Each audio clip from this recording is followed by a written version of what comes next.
सनातन धर्म की पहचान रखने वाली संस्कृत भाषा को आगे बढ़ाने जा रहे योगी। स्कूल कॉलेजों से विलुप्त हो रही संस्कृत भाषा को फिर से पहचान दिलाएंगे योगी।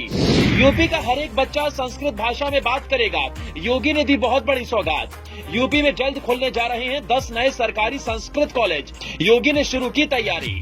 यूपी के इन 10 शहरों में खुलेंगे ये कॉलेज। क्या आपका भी शहर इसमें शामिल है? जानिए कहां खुलने वाले हैं। यूपी के मुखिया योगी आदित्यनाथ हमेशा अपने काम को लेकर चर्चाओं में रहते हैं। योगी हर मुख्यमंत्री से हटकर क्यों हैं? आखिर हर मुख्यमंत्री से हटकर इनका नाम अलग क्यों है? ये बात हर बार योगी साबित कर दिखाते हैं। अपने कामों से योगी हर किसी का दिल बार बार जीतते हैं। योगी आए दिन कुछ न कुछ नया और बहुत बड़ा करते हैं। तभी तो सिर्फ 6 सालों में योगी ने खुद की पहचान प्रदेश से लेकर देश और विदेशों तक बनाई है। क्योंकि योगी आदित्यनाथ के बारे में एक बात तो हर कोई जानता है कि योगी का हर एक फैसला चर्चाओं का विषय बन जाता है और जो वो ठान लेते हैं वो करके दिखाते हैं। इस बीच आप भी इस बात को भलीभांति जानते होंगे कि हमारा देश सनातन धर्म वाला देश है। हमारे देश में जितना महत्व आज के वक्त में हिंदी भाषा का है, उससे कहीं ज्यादा पूर्व में संस्कृत भाषा महत्व रखते थे। ऋषि मुनियों ने, तपस्वियों ने सबसे पहले संस्कृत भाषा से ही बोलचाल की शुरुआत की। उसके बाद हिंदी में उसे लिखा गया। यही वजह है कि इस बात को कोई नकार नहीं सकता कि सनातन धर्म की जो पहली भाषा है वो संस्कृत भाषा ही है। बीते कुछ सालों पहले जहां संस्कृत भाषा शुरुआत की कक्षा से लेकर बड़ी बड़ी डिग्रियों के लिए पढ़ाई जाती थी, आज वही संस्कृत भाषा इस वक्त हमारी किताबों से दूर होती हुई नजर आ रही है। जिसकी सबसे खास वजह है युवाओं में किसी भी तरह की इस भाषा को लेकर कोई दिलचस्पी न होना। क्योंकि ज्यादातर लोगों के मन में आज भी इस भाषा को लेकर यही सवाल उठता रहता है कि संस्कृत भाषा तो सिर्फ पूजा पाठ के लिए ही इस्तेमाल होती है या फिर इसे बोला जाता है। लेकिन कहीं न कहीं इस भाषा को बचाने के लिए अगर हमारी सरकार ने प्रयास नहीं किया तो सिर्फ ये इतिहास बनकर रह जाएगी। इस बीच योगी सरकार इस भाषा को जिंदा रखने के लिए हर युवा को इस भाषा से पढ़ाई करने के लिए प्रेरित करने जा रही है और यूपी के इन 10 जिलों में 10 सरकारी संस्कृत कॉलेजों को खोलने की तैयारी में है, जहां सिर्फ संस्कृत भाषा ही पढ़ाई जाएगी, जिसकी तैयारी योगी सरकार ने शुरू कर दी है।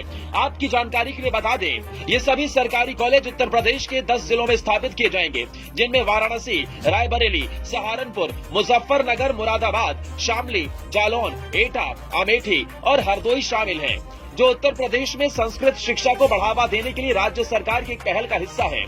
वर्तमान में पूरे राज्य में केवल एक राजकीय संस्कृत माध्यमिक और एक राजकीय संस्कृत डिग्री कॉलेज संचालित है। बाकी सभी संस्थान सिर्फ निजी तौर पर चलाए जा रहे हैं। इन सभी कॉलेजों में योगी आदित्यनाथ की मुख्य प्राथमिकता नवीन उत्तर मध्यमा संस्कृत विद्यालयों की स्थापना सबसे पहले है। खबरों के मुताबिक राज्य सरकार की तरफ से बताया गया कि राज्य सरकार से सैद्धांतिक सहमति मिलने के बाद राज्य शिक्षा निदेशालय के अधिकारियों ने औपचारिक रूप से इन नए संस्कृत विद्यालयों के निर्माण के लिए धन पास करने का अनुरोध किया, जिनमें राज्य सरकार ने 2023-24 के बजट में 100 करोड़ रुपए का प्रावधान किया है। इस बीच गोरखपुर, प्रयागराज, अयोध्या, चित्रकूट और मथुरा के अन्य 5 जिलों में माध्यमिक स्तर के सरकारी संस्कृत माध्यमिक विद्यालय खोलने की भी तैयारी चल रही है, जिन्हें प्रमुख धार्मिक केंद्रों के रूप में विकसित किया जा रहा है। वहीं शिक्षा को लेकर लगातार हो रहे प्रदेश में बदलाव पर योगी सरकार हमेशा सुर्खियों में बनी रहती है और नई नई चीजों को यूपी के शिक्षा में जोड़कर शिक्षा को और भी बेहतर बनाने का प्रयास करती है।